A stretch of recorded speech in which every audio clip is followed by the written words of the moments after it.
Kita lagi di tempat kebun labu madu. Kita akan tanam terus labu madunya sampai profit, oke?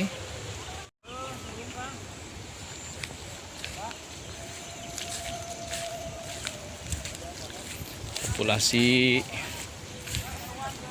500 pohon. Di hari kemarin kita juga tanam di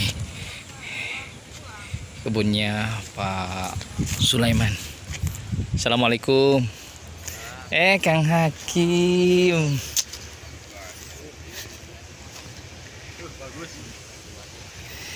Double raw, double raw.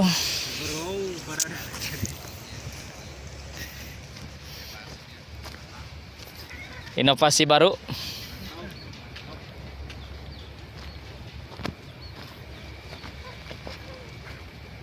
Kalau di itu nata, can Pak? Kalau di itu? Oh, lebaknya?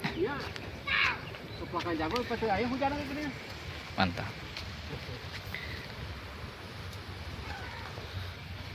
Yuk kita keliling dulu kebunnya. Nih, udah pakai drip ya. Keren, keren. Ini juga ada bawang. Tuh ya.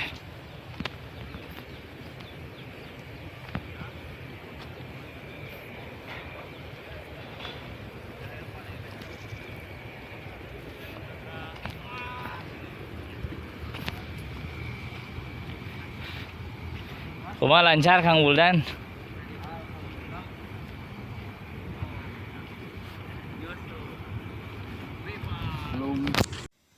Halo sahabat, terima kasih sudah mampir di channel kami, channel Farming Day, yang pada hari ini sudah mencapai jumlah subscribe di atas 500. Ini pencapaian yang luar biasa bagi kami atas dukungan dari Anda semua. Kali ini kita sedang menanam kembali labu madu di kebunnya Pak Supriyadi. Ini untuk yang kesekian kalinya. Kali ini ada sistem baru yang coba diterapkan. Yang pertama adalah meninggikan bedengan sedikit lebih tinggi dari biasanya. Kemudian bedengannya ini ukuran lebarnya diperlebar lagi. Kemudian jarak tanam ditambah 10 cm dengan harapan bisa meningkatkan kualitas buah dan juga kuantitas buah per pohon dan juga tonasenya per pohon. Teknik ini memang sudah dibicarakan dan juga diadakan pelatihannya, dan sudah dibuktikan oleh pelatih kami di sini bahwa dengan menggunakan jarak tanam lebih lebar, hasilnya tentu lebih memuaskan. Ada beberapa keuntungan yang bisa dipetik dari hasil pelatihan beberapa waktu yang lalu. Pertama, dengan jarak yang lebar itu akan memberikan ruang yang leluasa bagi pohon untuk melebarkan sayapnya ya. Artinya ke pinggir-pinggirnya itu ia leluasa, akar lebih leluasa untuk merayap lebih jauh di kedalaman tanah. Yang kedua, dari sisi intensitas cahaya. Dengan jarak yang lebar, maka intensitas cahaya yang masuk ke kebun pun bertambah ya. Intensitas cahaya ini penting sekali bagi tanaman dan makhluk hidup yang lain. Sinar matahari ini bukan hanya dibutuhkan saat proses fotosintesis, tapi juga ada pengaruhnya saat pengendalian hama. Kalau pohon mendapatkan sinar matahari full, maka hama pun tidak akan betah karena panas kan. Terus yang kedua, karena cahayanya full, tentu kelembaban di kebun akan teratasi. Sedangkan kelembaban ini bisa mendatangkan bahaya dan petaka. Biasanya kalau kelembaban di kebun karena kurangnya sinar matahari itu mengakibatkan cepat sekali tumbuhnya gulma, rumput. Kemudian saat gulma mudah sekali tumbuh, maka hama dan penyakit pun akan mudah bersarang di situ. Maka dengan menambah lebarnya jarak tanam, ini menghambat bahaya-bahaya tersebut. Kemudian yang ketiga ya, poin untuk memberikan tambahan jarak tanam adalah udara. Labu madu ini sangat penting sekali soal udara. Bukannya harus terlalu besar, tidak juga. Tapi saat labu madu ini nanti melakukan perkawinan, ya, kalau tanpa polinasi buatan atau tanpa bantuan kita polinasinya, maka dia harus mengandalkan hembusan angin dan lebah. Nah ini, jadi kalau rapat maka angin pun akan sulit masuk ke dalam kebun sehingga tidak bisa menggoyangkan si benang sari itu. Itu poinnya. Yang keempat, jarak lebar ini memudahkan petani saat perawatan. Sudah kita alami beberapa waktu yang lalu saat tanam lebih rapat, ya ternyata kita mau menerobos keluar masuk kebun itu terhalang oleh pohon yang terlalu rapat. Jadi saat melakukan polinasi atau penyerbukan buatan itu kita merasa kesulitan. Kemudian kita bicara tentang hasil. Ternyata yang menggunakan jarak tanam lebih lebar itu hasilnya lebih bagus. Ya, pertama kita lihat dari tampilan ya, tampilannya.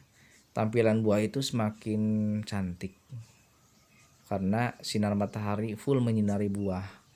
Jadi ketika matang itu terlihat warna krem, kulit buahnya itu mengkilat dan mulus. Kenapa mulus? Karena jamur tidak bisa bertahan di sinar matahari full. Kemudian yang kedua yang tadi, hama pun tidak bisa bertahan pada sana marunya. Sana maru. Oh nya. Kemudian karena pengaruh sinar matahari ini Eta ka mana eta? Maka buah pun warnanya semakin cantik, halus ya. Baru muncul. Tidak ada gangguan hama, penyakit dan seterusnya. Kemudian dari sisi jumlah buah, ketika ditanam jaraknya lebar, ternyata buahnya malah tambah banyak. Mungkin karena itu syarat-syaratnya sudah terpenuhi, intensitas cahaya cukup, udara juga cukup, kemudian sebaran akar di dalam tanah juga full, ia tidak berebut makanan dengan pohon di sampingnya.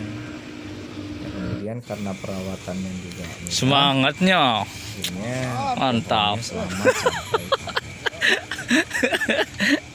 kemudian Booking lah, booking benih. termasuk buah yang eksotis yang penuh manfaatnya. Ada sekian Siap, Bah. list daftar Oke, thank you very much. labu madu. Wah. Kemudian yang paling keren, Inilah labu madu ini bisa abah diolah kita dengan semua. menu Semangat. makanan maupun cemilan. Bahkan yang paling inti ternyata labu Oke, madu ini mengandung hidup. unsur yang bermanfaat bagi kesehatan Oke, tubuh. terima kasih.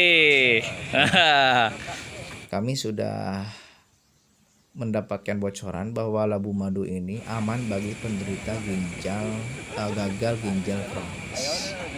Sehingga ini makanan yang sangat direkomendasikan bagi yang punya masalah kesehatan jantung, paru-paru, gagal ginjal, dan banyak yang lain.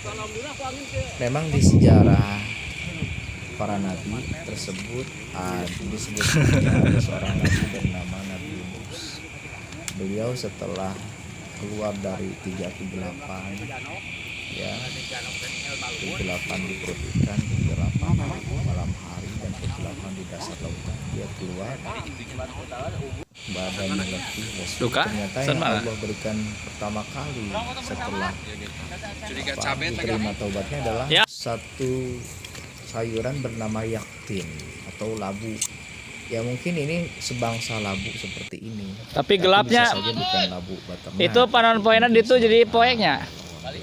Buntin itu mah Tapi motona. ini termasuk labu-labuan. Maka Ya. pantas saja Nabi Yunus pun seketika sembuh. Kesehatannya kembali pulih, kebugarannya kembali maksimal, dan dia bisa langsung pergi kembali Personil, langsung Pak kembali Mumin, ke Pak Gus. kampung halamannya yang ditinggalkan. Nikat meninyang celing. Selesai, kita langsung melakukan foto-foto. Alhamdulillah ini kelompoknya sangat antusias ya, dan selalu aktif menanam sama-sama. Ayo Pak, ngiring Pak. Ya, Satu.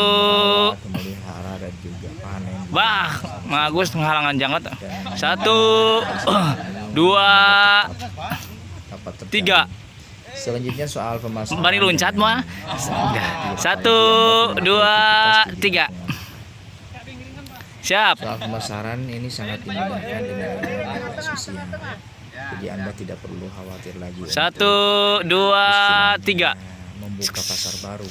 Giringan. Karena pasarnya sudah tersedia dan dimudahkan. Anda tinggal bikin akun di Instagram atau fanpage di Facebook, atau melalui Facebook personal pun tidak apa-apa. Anda buat juga kanal YouTube-nya seperti yang kami lakukan ini.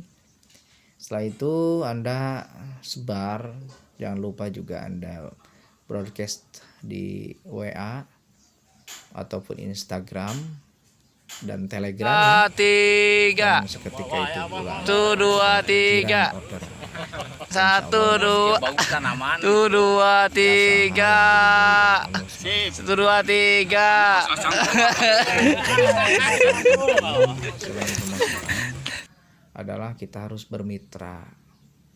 Supaya apa? Yang pertama, kita tahu fluktuasi harga. Jadi kalau mitra yang sudah biasa berkecimpung di bisnisnya, maka mereka pun akan merekomendasikan selain tanaman yang sedang kita tanam, mereka biasanya punya daftar atau list tanaman yang mudah dibudidayakan dan sedang naik daun dan juga harganya bagus, sehingga setelah dikalkulasikan biasanya mendapatkan harga yang masuk hitungan lah bisnisnya, dan kantong bisa tebal.